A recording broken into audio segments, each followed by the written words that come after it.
আপনারা জানেন যে জাতীয় নাগরিক পার্টি দেশ গড়তে জুলাই পদযাত্রায় প্রত্যেকটি জেলায় যাচ্ছে, প্রত্যেকটি সম্প্রদায়, প্রত্যেকটি ধর্মের, প্রত্যেকটি জনপদের মানুষের কাছে যাচ্ছে।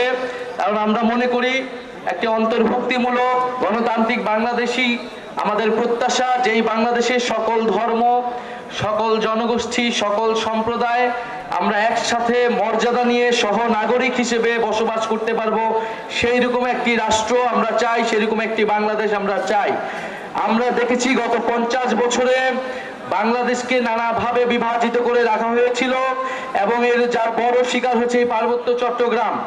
পার্বত্য চট্টগ্রামে নানা বিভাজন, নানা অশান্তি জিয়ে রেখে অন্য একটি পক্ষ বারবার সুবিধা নেওয়ার চেষ্টা করে। আমরা এই তৃতীয় কোনো পক্ষকে আর সুবিধা নিতে দিব না। আমাদের মধ্যে যদি নিজের কোনো সমস্যা থাকে, সম্প্রদায়গুলোর মধ্যে আমাদের সমস্যা থাকলে আমরা নিজেরা এটার সুরাহা করব, আমরা নিজেরা বসে এটার সমাধান করব, কিন্তু অন্য কোনো পক্ষকে এটার সুযোগ আমরা নিতে দিব না। এটা আমরা সকলে মিলে আমাদেরকে ঐক্যবদ্ধ হতে হবে।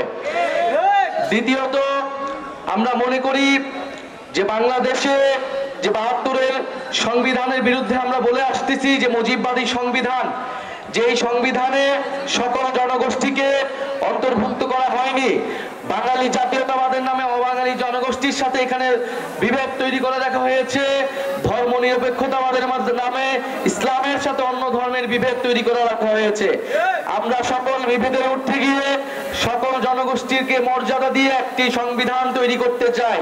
আপনাদের রাঙামাটির নেতা এমএন লারমা সে 72-এর সংবিধানের বিরোধিতা করেছিলেন।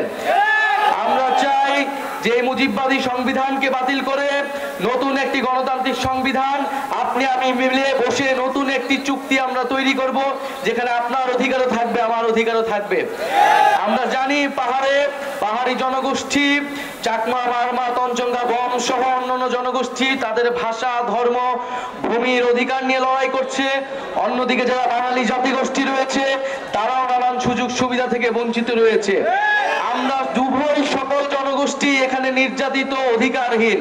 ফলে আমাদের লড়াইটা আমাদেরকে একসাথেই করতে হবে, কাউকে বাদ দিয়ে করা যাবে না। প্রিয় সংগ্রামী বন্ধুগণ, আমরা সেই ঐক্য, সেই সম্প্রীতি, সেই সহানুভূতির কথা বলতে এসেছি। সেই সহানুভূতির এবং ঐক্য এবং সম্প্রীতির রাজনীতি জাতীয় নাগরিক পার্টি করতে চায়। পাহাড়ে যে অশান্তি, যে বিভেদ বছরের পর বছর জিয়ে রাখা হয়েছে এবং আমরা সেই অশান্তি এবং বিভেদকে দূর করতে হবে এবং বাংলাদেশের সার্বভৌমত্ব, আঞ্চলিক অখণ্ডতা এবং জাতীয় নিরাপত্তার জন্য আমরা সবাই ঐক্যবদ্ধভাবে লড়াই করব। বাংলাদেশকে যে কোনো আধিপত্যবাদী শক্তির হাত থেকে রক্ষা করতে হলে বাংলাদেশের সকল সম্প্রদায়কে একত্রে ঐক্যবদ্ধভাবে এই লড়াইটা চালিয়ে যেতে হবে। রাঙামাটিবাসী কি সেটার জন্য প্রস্তুত আছে? আমরা জানি রাঙামাটিবাসী, পার্বত্য চট্টগ্রামবাসী, এই তরুণ প্রজন্ম, এই গণ অভ্যুত্থানের যে নেতৃবৃন্দ, সেই নেতৃবৃন্দের প্রতি আস্থাশীল হবে। আমরা রাঙামাটি দিয়ে আসছি, আমরা দেখেছি রাঙামাটির সৌন্দর্য, প্রাকৃতিক সৌন্দর্য। এই প্রাকৃতিক সৌন্দর্য বাংলাদেশের সম্পদ, বিশ্বের সম্পদ। আমরা দেখেছি রাঙামাটি সহ পার্বত্য চট্টগ্রামের যেই জনবৈচিত্র্য, ফলে বৈচিত্র্য কখনো বিভাজন হতে পারে না, বিদ্বেষের রূপ নিতে পারে না। আমরা জাতি বিদ্বেষ, ধর্ম বিদ্বেষ সবকিছুর ঊর্ধ্বে গিয়ে একটি শান্তি সৌহার্দ্যের পার্বত্য চট্টগ্রাম পার্বত্য অঞ্চল আমরা গড়ে তুলতে চাই।